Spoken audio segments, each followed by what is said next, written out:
بسم الله الرحمن الرحيم. السلام عليكم ورحمة الله وبركاته. الأهلي يفوز على الاتحاد السكندري 2-1 في مباراة متوسطة المستوى، بل أقل من المتوسط في بعض الأحيان.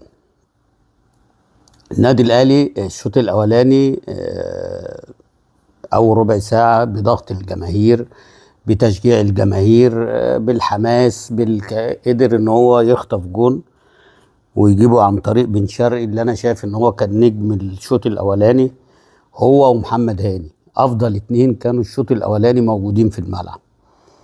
الاتحاد السكندري يشكر على ان عمل مباراة كبيرة النهاردة، ووصل لمحمد الشناوي في اكتر من انفراد، ولولا تألق الشناوي وعدم التوفيق كانت المباراة اتقلبت، وكانت النتيجة ممكن تبقى 3-4 للاتحاد. ده مش كلام، دي حقيقة. يعني في واحدة كورنر اترفعت، دخل المدافع حطها، الشناوي بيطلعها بأعجوبة ببراعة، ويطلعها بعد كده ياسر إبراهيم. واحدة تانية انفراد، الراجل حطها بره الثلاث خشبات، مع ان كان الشناوي راجع بظهره، ولو اتحطت في اي زاويه كانت جول. وبعد كده في تاني انفراد في نهايه الشوط الاولاني، الكوره اللي هو الراجل شاطها في السماء، اللي راح انفراد بيها وشاطها في السماء.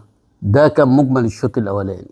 بدانا الشوط الثاني نفس الريتم. اللي انا عايز اقوله بقى يعني ونخاطب فيه بقى مجلس الاداره، ونخاطب جماهير النادي الاهلي.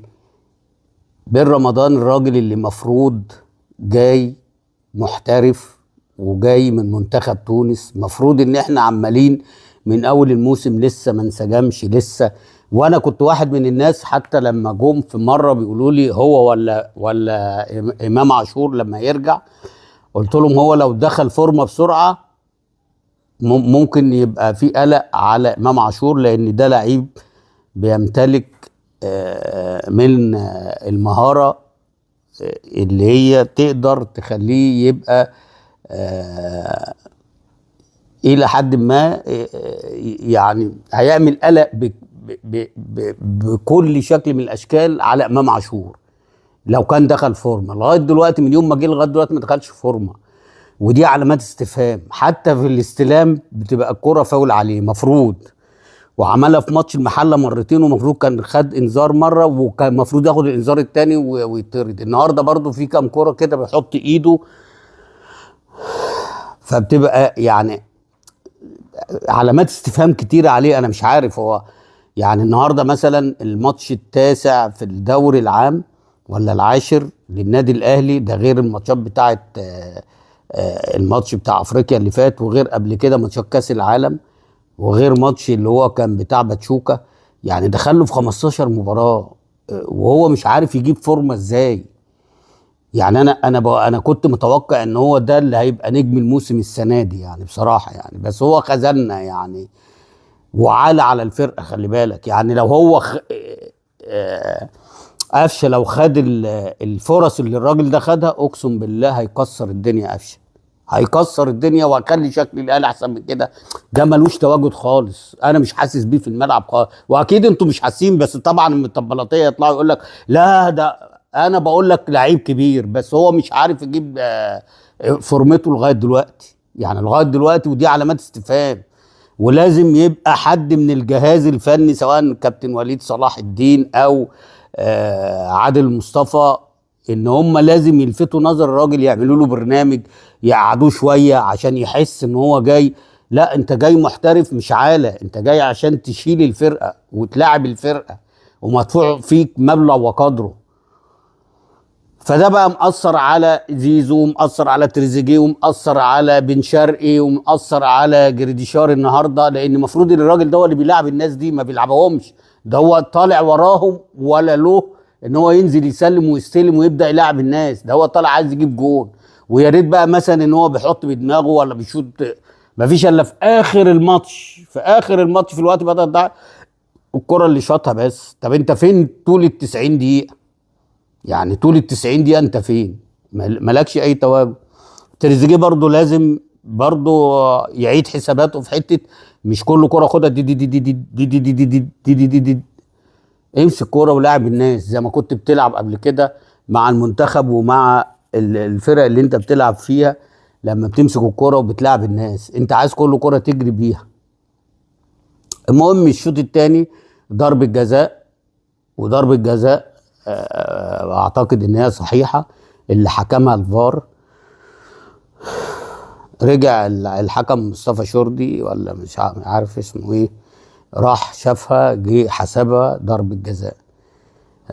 بعد كده الاتحاد رجع للمباراة تاني، فادي فريد بيجيب جون عالمي، الباك رايت بيعمل كرة عرضية بيستغلها، نفس الكرة بتاعت ناصر منسي اللي هي كانت في كاس السوبر الافريقي. دي برضو حاجة من ضمن الحاجات بتاعت ياسر ابراهيم، ان هو ما بيبصش على الفيرود، هو بيبص على الكوره وما بيساب الفيرود. نفس الكوره دي هي نفس الكوره بتاعت ناصر منسي في ماتش السوبر الافريقي.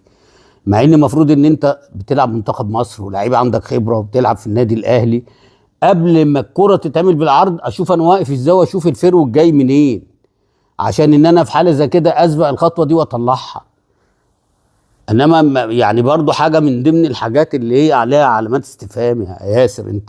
انت احسن مساك كوره في مصر، ف كل مره يتعمل فيك ان الراجل يسرقك ويجيبها جون. طب انت بتبص على الكوره ولا بتبص على الفيرود، ولا انت مش مركز خالص؟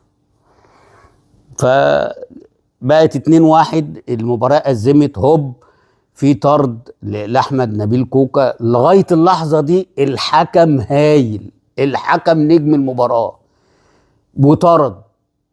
بعد كده حس ان هو ندم ان هو طرد، فقعد يدور لغايه لما اتلكك لكريم الديب وقام جاي مطارده بعد دقيقتين عشان يعمل التوازن.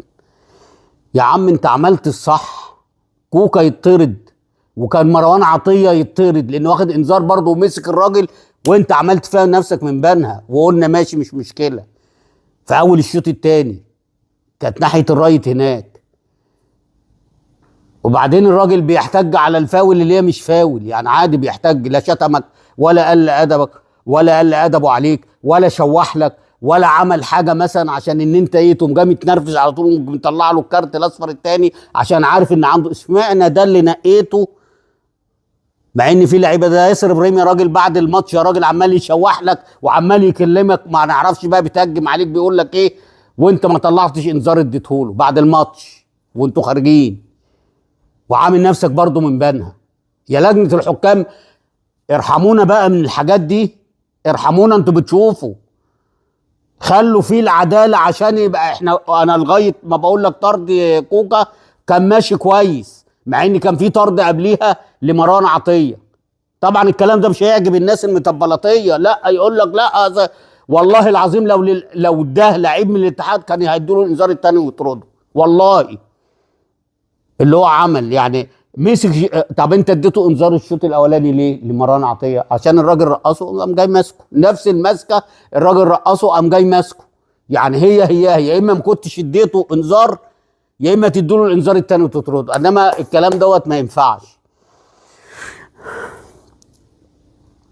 طبعا هيبوظوا شكل الدوري، هيبوظوا شكل الدوري بالحاجات دي. فهو صعب عليه ان كوكا اتطرد، قعد يدور لغايه ما قال لك خلاص كريم الديب. الراجل راح بيتكلمه بمنتهى الادب، ولا شوح له ولا شتمه ولا اعتراض، عادي جدا، وهو كابتن الفرقه وبيكلمك. بس هي كده، احنا كده يا اولاد البلد، ايه عشان ان احنا نعمل توازن قال لك هوب ديب بالانذار الثاني وقام جاي طرد. بوظت شكلك ليه؟ ما انت عامل مباراه كبيره وماشي كويس. المهم المباراه بيجي بعد كده كريم الديب ده في الشوط الثاني مضيع واحده ما تضيعش. يعني النادي الاهلي ما ضيعش خالص. هتقول لي الشوطه بتاعت زيزو في نص الجون، هتقول لي الشوطه بتاعت بين رمضان في نص الجون، انما الفرص اللي هي فرص هو نادي الاتحاد اللي عملها. وشابوه النهارده الاتحاد السكندري، والله عامل مباراه كبيره وحظه وحش جدا في الثلاث فرص اللي هم الشوط الاولاني والفرصه بتاعت كريم الدين. الاهلي ما ضيعش، الاهلي هو كرات واحده ثابته اللي هي ضربه الجزاء، والثانيه اللي هي لبن شرقي اللي في واحد طالع يقول لك ايه عمل كروس عالمي، ده في 2 رايحين، كان جريديشار وتريزيجيه، لو هو باصص هيعملها لواحد من الاثنين، انما هو عامل الاوفر وخلاص.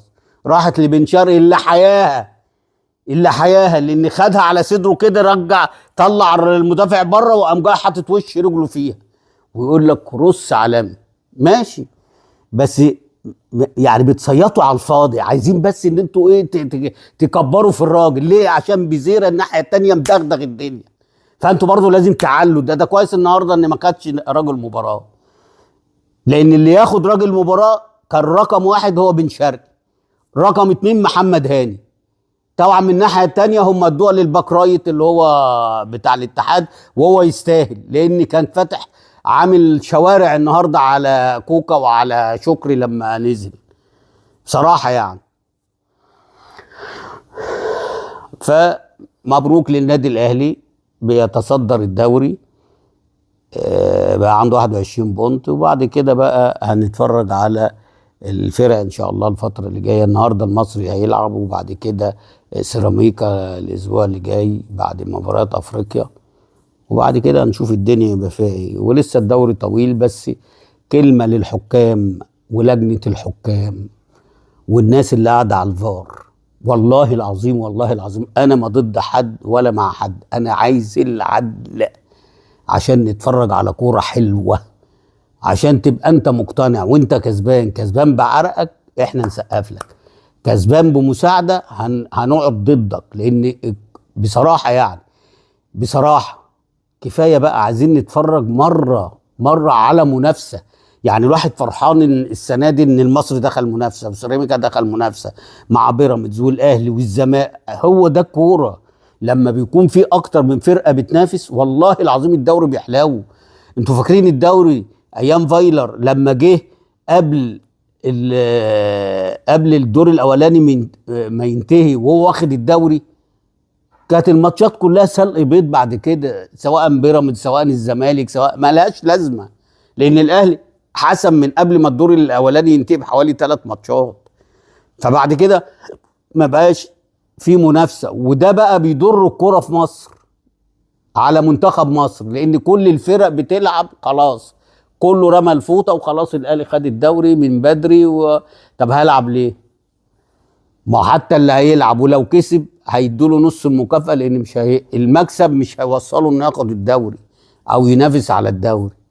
فعشان كده بيبقى لعب موظفين، دوري بيبقى موظفين. ليه؟ لان الاهلي من قبل الدور الاولاني ما ينتهي وهو حسم البطوله. انما احنا السنه دي مره المصري مره سيراميكا، يعني لغايه النهارده قبل ماتش الاهلي سيراميكا الاول والمصري الثاني والزمالك والاهلي الثالث والرابع. فدي حاجه كويسه، يعني دي حاجه كويسه. انما هتبقى واحده بس، فرقه واحده بس، انا شايف ان لصالح الكره المصريه ان يبقى في اكتر من فرقه بتنافس على الدوري عشان طعم الدوري يبقى حلو. على العموم مبروك للنادي الاهلي، وهارد لك لفريق الاتحاد اللي عمل مباراه كبيره هو ومدربه، وان شاء الله اشوفكم قريب في فيديو جديد. السلام عليكم.